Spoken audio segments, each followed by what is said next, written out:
बिस्मिल्लाहिर्रहमानिर्रहीम। अस्सलाम वालेकुम स्टूडेंट्स। आज मैं आपके साथ स्टार्ट करने जा रही हूँ अपना मैथमेटिक्स का साइंस ग्रुप का सब्जेक्ट, और इसमें हम देखेंगे सबसे पहले फर्स्ट चैप्टर को। जी, तो इसमें सबसे पहले देख लें कि मैट्रिक्स एंड डिटर्मिनेंट है चैप्टर का नाम, और मैट्रिक्सेस क्या होते हैं आज हम इस वीडियो में कवर करेंगे 1.1 और 1.2, और इसके साथ साथ वो सारी डेफिनेशंस जो कि इम्पॉर्टेंट हैं और जिसमें से एमसीक्यूज़ बनते हैं जो पेपर में आने के इम्कानात ज़्यादा होते हैं। फर्स्ट ऑफ ऑल हम देखेंगे मैट्रिक्स क्या होता है। मैट्रिक्स की डेफिनेशन आपको हाईलाइट की हुई नज़र आ रही है। अब मैट्रिक्स होता क्या भाई, अ रेक्टेंगुलर अरे और a formation of a collection of real numbers, यानी कि मैट्रिक्स कोई भी एक रियल नंबर होता है। लेट सपोज हम एक मैट्रिक्स बना रहे हैं, तो उसके लिए हम उसको एक नाम देंगे मैट्रिक्स को, और कैपिटल लेटर से डिनोट करेंगे। मैट्रिक्स के बीच में कोई भी रियल नंबर हो सकता है, फॉर एग्जांपल 0, -1, माइनस में भी वैल्यूज़ इसमें लाई करती हैं 2 और 3। तो ये मैंने बेसिकली एक 2x2 का मैट्रिक्स बना लिया है। ये हमारे पास रो 1 है, और ये वाली हॉरिजॉन्टली हमारे पास रोज, और वर्टिकली हम डिनोट करते हैं कॉलम्स को। तो ये हमारे पास कॉलम 1 है और ये हमारे पास कॉलम 2। इस लिहाज से फिर आपका ये मैट्रिक्स बना 2x2 का। अच्छा, अब नेक्स्ट डेफिनेशन है ऑर्डर ऑफ मैट्रिक्स, यानी कि ऑर्डर ऑफ मैट्रिक्स क्या होता है, तो इसकी भी डेफिनेशन मैंने हाईलाइट की हुई है। इसका बेसिकली फार्मूला है m×n। इसको हम m×n भी पढ़ते हैं, m/n भी पढ़ते हैं। तो m×n में हमारा जो m होता है ये हमारे रोज होती हैं और n हमारा कॉलम होता है। तो अगर हम बात करें m×n की, तो यहाँ पे मैं एक लिख रही हूँ एक फार्मूला ऑर्डर 2x2 का। तो इसमें मुझे 2 रोज चाहिए और 2 कॉलम चाहिए। इसी तरह से अगर मैं 2×3 का एक मैट्रिक्स बनाती हूँ, तो इसमें 2 मेरे पास रोज होंगी, फॉर एग्जांपल 1, 2, 3, 4, 5 एंड 6। ये मेरे मैट्रिक्स का नाम है बी। तो इसमें मेरे पास 2 रोज और 3 कॉलम्स हैं। ये मेरे पास एक रो 1 और ये रो 2, और ये मेरे पास कॉलम 1, कॉलम 2 एंड कॉलम 3। इसके आगे equal matrix. Matrix equal matrix कौन से होते हैं, यानी कि आपके पास अगर 2 मैट्रिक्स हैं तो हम देखेंगे कि क्या एक दूसरे के इक्वल हैं कि नहीं। इसके लिए हम इनकी एंट्रीज को देखेंगे। इनको हम एंट्रीज भी कहते हैं और इसके साथ साथ एलिमेंट्स भी कहते हैं। तो हम देखेंगे कि मैट्रिक्स के एलिमेंट सेम हैं दोनों मैट्रिक्स के। अगर तो सेम होंगे तो हमारा मैट्रिक्स इक्वल होंगे दोनों। 1 है तो यहाँ पे भी 1 है, 3 है तो 2 + 1 वो भी 3 के इक्वल होता है, और -4 एंड -4 2, 4 में से 2 को माइनस करें तो हमारे पास 2 आता है, यानी कि हम कह सकते हैं कि ये दोनों मैट्रिक्स आपस में इक्वल हैं। अच्छा, मैट्रिक्स इक्वल कब नहीं होते, तो ये देख लें, हमारे पास 2 मैट्रिक्स हैं 2, 2, 3, 3, -1, -1, लेकिन यहाँ पे 2 है और यहाँ पे -2 है। तो -2 हमारे पास नेगेटिव वाली साइड में चला जाता है। आपने नंबर लाइन देखी हो, अगर नहीं भी पता तो आप लोग देख लें कि नंबर लाइन होती है। तो इसमें 0 से अपवर्ड जो होती हैं ये हमारे पास पॉजिटिव नंबर्स होते हैं, और 0 से बैकवर्ड जो होते हैं ये हमारे नेगेटिव नंबर होते हैं। तो इस लिहाज से -2 छोटा होगा और -2 बड़ा होगा, तो इसका मतलब है ये दोनों इक्वल मैट्रिक्स नहीं है। नेक्स्ट देखिए आप, हमारी 1.1 स्टार्ट हो गई है। 1.1 में सबसे पहले उन्होंने पूछा है कि फाइंड करें ऑर्डर ऑफ नंबर। तो ऑर्डर ऑफ नंबर मैंने आपको भी बताया कि m×n होता है। तो उसके लिए हम देखेंगे कि हमारा फर्स्ट वाला जो मैट्रिक्स उन्होंने हमें गिवन किया हुआ है, इसमें रोज और कॉलम्स की क्या तादाद है। तो ये फर्स्ट मैट्रिक्स हमारा नंबर रोज एंड कॉलम्स के साथ हम देखें तो ये हमारे पास 2 रोज हैं और 2 ही कॉलम हैं, इसलिए ये 2x2 का होगा। नेक्स्ट भी बिल्कुल सेम है। थर्ड वाले में हमारे पास फर्स्ट रो यानी कि 1 रो है और 2 हमारे पास कॉलम हैं, तो ये हमारा 1/2 का मैट्रिक्स होगा। बाकी मैंने ऑलरेडी इसके ऊपर नोट लिखे हुए हैं, आप इसको यहाँ से देख के नोट भी कर सकते हैं। नेक्स्ट जो हमारा क्वेश्चन नंबर 2 है, इसमें हमने बताने हैं कि मैट्रिक्स इक्वल है या नहीं है। तो फर्स्ट ऑफ ऑल आप पहला मैट्रिक्स देखें 3, तो हम देखेंगे इन सब में कोई ऐसा है मैट्रिक्स जिसको हम प्लस माइनस या कोई भी इक्वेशन को सॉल्व करके मैट्रिक्स को सॉल्व करें तो हमारे पास 3 बन रहा, बिल्कुल सी वाला। 5 में से 2 माइनस करें तो हमारे पास 3 आ जाता है, यानी कि हमारा ए इक्वल है सी के। हम कह सकते हैं कि मैट्रिक्स ए जो हमारा इक्वल सी के है। इस तरह से हम 1 बाय 1 देख लेंगे कि डी के इक्वल कोई मैट्रिक्स यहाँ पे है, तो बिल्कुल हमारा डी जो है वो आई के इक्वल नहीं है, सॉरी, बल्कि यहाँ पे ये वाला मैट्रिक्स देखें, और ये वाला जे जो है वो एच के इक्वल है। 2 + 2 4, 2 में से 2 माइनस करें तो हमारे पास 0 आ जाता है। 2 में 4 को ऐड करें तो 6 और 2 में 0 को ऐड करें तो 2। तो हमारे पास जे और एच हमारा मैट्रिक्स जो है वो इक्वल आ रहे हैं। इसी तरह से आपने जो बाकी रिमेनिंग है वो देख लेना है। ये जस्ट आप लोगों की एक एक्सरसाइज या उसके तौर पे करने हैं। ये अमूमन पेपर में या फिर एमसीक्यूज के तौर पर बहुत ही कम आने के इम्कान होते हैं। नेक्स्ट जो क्वेश्चन है वो आपका सॉल्व होगा।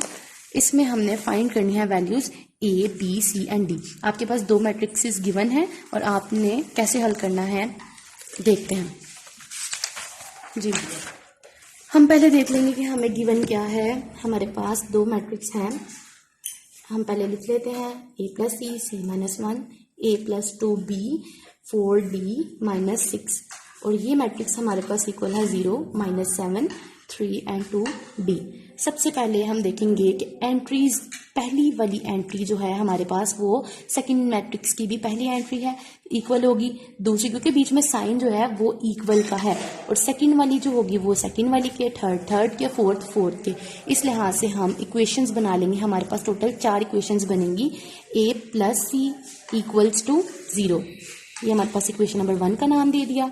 इसी तरह से a plus 2b equals to -7, इसको हम इक्वेशन नंबर 2 कह लेंगे। इसी तरह से c माइनस 1 इक्वल्स टू 3 और 4d minus 6 equals to 2d। ये हमारे पास बन गई हैं 4 इक्वेशंस। सब हमने इनमें बेसिकली करना क्या है कि a, b, c और d की वैल्यूज को फाइंड करना है। तो सबसे पहले हम देखेंगे कि कोई ऐसी इक्वेशन है जिसमें से हमारे पास किसी एक भी वैल्यू आ जाए, आंसर आ जाए। तो हमारे पास यहाँ पे c जो है देखने में हमें गिवन है कि c माइनस 1 इक्वल्स टू 3 है। इसके साथ एक ही वेरिएबल है, इसके साथ मजीद कोई नहीं है, तो हम इजीली इसको सॉल्व कर सकते हैं। मैंने इक्वेशन 3 को लिया, c माइनस 1 इक्वल्स टू 3। इसमें से अगर मैं c को यहीं पे रहने दूं, इक्वल की दूसरी साइड पे, यहाँ पे -1 है, दूसरी साइड पे जाके +1 हो जाए और c इक्वल्स टू 4, यानी कि 3 + 1 इक्वल्स टू 4। तो यहाँ से हमारे पास c का आंसर आ गया है। अब हमें किसका चाहिए भाई? a का, b का और d का।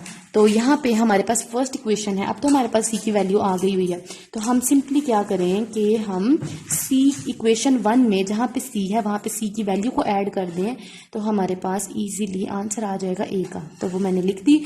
अब a ऐसे ही आ गया और c की जगह उसका जो हमने आंसर निकाला है 4 वो लिखा और इक्वल कर दिया 0 के। अब a यहीं पे इक्वल का साइन और 0 के दूसरी साइड पे जाकर 4 माइनस हो जाएगा। यहाँ पे अगर प्लस हो रहा हो इक्वल की एक साइड पे तो दूसरी साइड पे जाके माइनस हो जाता है। अगर मल्टीप्लाई हो रहे हो तो डिवाइड। अभी हम डिवाइड वाला भी करके देख लेंगे।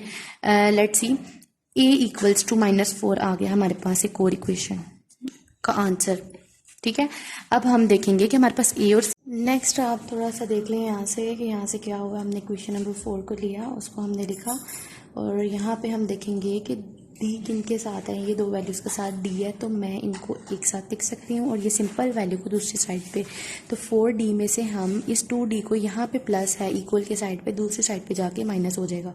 तो 4d में से 2d को हम माइनस कर दें तो हमारे पास 2d बचा और ये 6 बिल्कुल ऐसे ही साथ आ गया।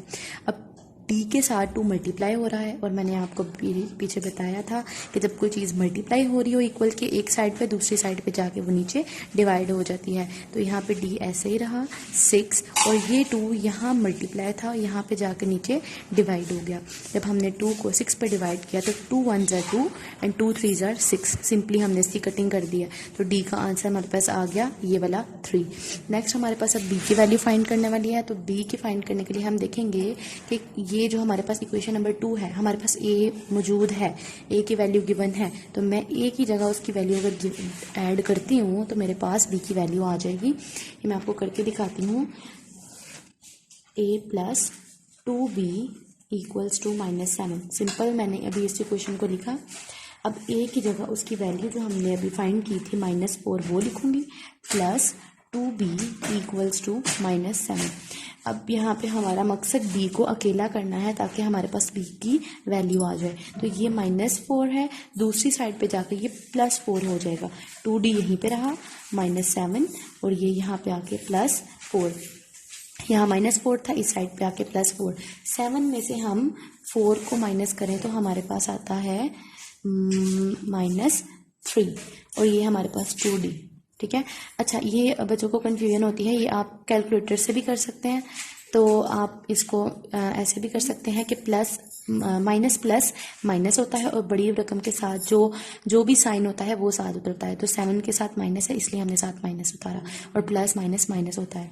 अब ये हमारे पास b यहीं पे रहा -3b और ये जो 2 है जैसा कि हमने यहाँ पे किया था तो ये 2 भी यहाँ पे आकर नीचे डिवाइड हो जाएगा, यहाँ b के साथ मल्टीप्लाई हो रहा है तो यहाँ से हमारे पास b का भी आंसर आ गया। अब हम सिंपली क्या करेंगे, सारी वैल्यूज लिख देंगे। a का आंसर -4 आया, b इक्वल्स टू हमारे पास -3/2 आया, c हमारे पास 4 और d हमारे पास -3। यही है आपका आज का। कोशिश थी 1.2 भी होती लेकिन इंशाल्लाह आपको अगर इस बात की समझ आ जाएगी इस लेक्चर की तो इंशाल्लाह मैं 1.2 के लिए भी एक वीडियो बना दूंगी।